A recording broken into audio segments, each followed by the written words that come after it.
এবং বের হয়ে আমি তাকে দেখলাম ফাইনালি। আজকে ধরা খাওয়ার জন্য গিয়েছিলাম আর্টস অফ পিয়াতে।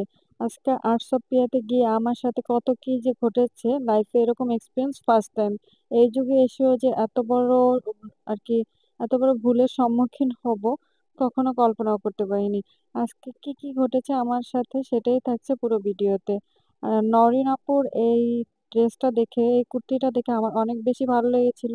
আরো পেজে দেখলাম যে বেশ কিছু কুর্তি এসেছে, তো সেগুলো দেখেই আমি চলে গিয়েছিলাম এই কুর্তিগুলা কেনার জন্য। তো কুর্তিগুলো আমার কাছে অনেক বেশি ভালো লেগেছে, তো আমি আর অপেক্ষা করতে পারলাম না, চলে গেলাম আর্টস অফ প্রিয়াতে। আমার ছোট বোন বারবার বলতেছিল যে এখন কেন যাচ্ছ, এখন তো সে দেশের বাইরে, আরো আগে গেলে তার সাথে দেখা হতো, সেটা অনেক বেশি ভালো লাগতো। তো কি আর করার, আমার টপস গুলো দেখে এত ভালো লেগেছে, ভাবলাম যে অনলাইনে অর্ডার করব, কিন্তু অনলাইনে আর অর্ডার করিনি। কারণ 1-2 দিন ডেলিভারি দেওয়ার জন্য সময় লাগবে, সেটা আর আমার সহ্য হচ্ছিল না। তো আমরা চলে গেলাম আর্টস অফ পিয়াতে। আর্টস অফ পিয়াতে যাওয়ার আগে যে কত কাহিনী হলো, আমরা ভেবেছিলাম এটা ধানমন্ডির 27-এ আর কি মিনা বাজারের অপোজিটে। তো ধানমন্ডি 27-এ গিয়ে আমরা ঘুরপাক খেতে খেতে তারপরে ওইখানে দেখলাম যে না, ওইখানে কোনো আউটলেট নাই। লালমাটির মধ্যে ঘুরতেছিলাম, ওইখানে একটু ফুচকা টুচকা খেয়ে তারপরে তাদের হটলাইনে কল করলাম। তারপরে দেন তারা বললো যে এটা নয়ের মিনা বাজারের কাছে। কিন্তু বিশেষ করেন কোনো ব্যানার, কোনো কিছুই ছিল না।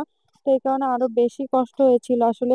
এরকম একটা পপুলার একটা মানুষের শোরুম, সেটা আপনার কোনো মার্কেটে হলে আরো বেশি ভালো হতো, কারণ এইভাবে খুঁজে খুঁজে আসা অনেক বেশি হ্যাসেল।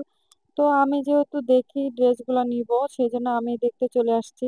বিশ্বাস করেন ভাই, বাসা থেকে ঠিক করে আসছি দুইটা নিব বা একটা নিব, কিন্তু এখানে আসার পরে সবগুলো টপসই আমার কাছে খুব সুন্দর লাগতেছিল।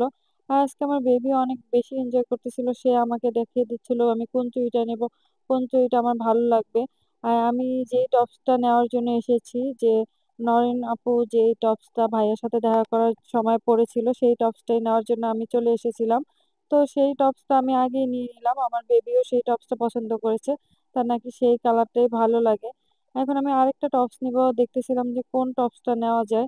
আর ওদের কাপড় কোয়ালিটিও ভালো ছিল, কিন্তু একটাই সমস্যা যে এখানে খুঁজে পেতে আমার একটু হ্যাসেল হয়েছে। তো আসার পরে আর সেই কষ্টটা আর লাগেনি, যখন টপস গুলো দেখেছি নিয়েছি তারপরে আর আমার অত কষ্ট লাগেনি। আরেকটা টপস আমার অনেক বেশি পছন্দ হয়েছিল, কিন্তু আমি দুইটা টপসই নিয়েছিলাম। এখানে আবার কিছু স্টিচ আনস্টিচ থ্রি পিসের কালেকশন ছিল। তারপরে হচ্ছে আম, এখানে শাড়ির কালেকশন ছিল, ব্যাগের কালেকশন ছিল। কালেকশনগুলো খুবই সুন্দর ছিল। তো আমি আপনাদের জন্য ঘুরে ঘুরে একটু ভিডিও করছিলাম।